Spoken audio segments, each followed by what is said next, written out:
Bdew it-tħejjiet biex fit-Teatru Rialto f'Bormla nhar il-Ħadd issir l-attività politika fejn il-Prim Ministru Joseph Muscat mistenni jimmarka l-ewwel mitjum ħidma wara li l-poplu reġa' taħ mandat ġdid.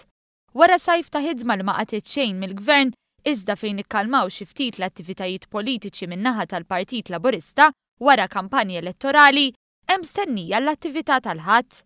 Dan anke għaliex taħbad fit-tmiem ġimgħa fejn il-pajjiż kiseb tkabbir ekonomiku mill-aqwa.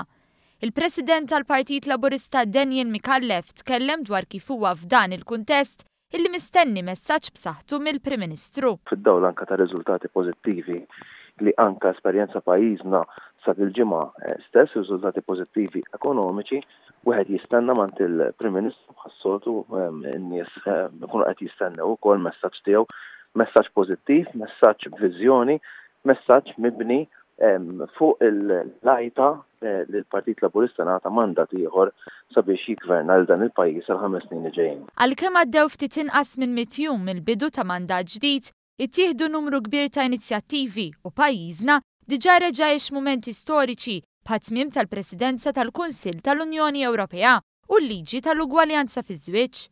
Però għadu biss il-bidu għax kif iddikjara l-Prim Ministru fil-kampanji elettorali u wara l-aħħar elezzjoni ġenerali l-aqwa żmien għal pajjiżna għadu ġej. Sa dakinhar inwasslu l-messaġġ illi Malta ma waqfitx nofs triq, inwasslu l-messaġġ li dan il-pajjiż ħajkompli miex il-qoddim, inwasslu l-messaġġ li għal-ġenituri tagħna ġej l-aqwa żmien, għaż-żgħażagħ tagħna ġej l-aqwa żmien, għall-anzjani tagħna ġej, għal-min irid qabża liberali ġej, għal-min irid laqda nazzjonali ġej, għaliex l-aqwa żmien ta' pajjiżna għadu ġej.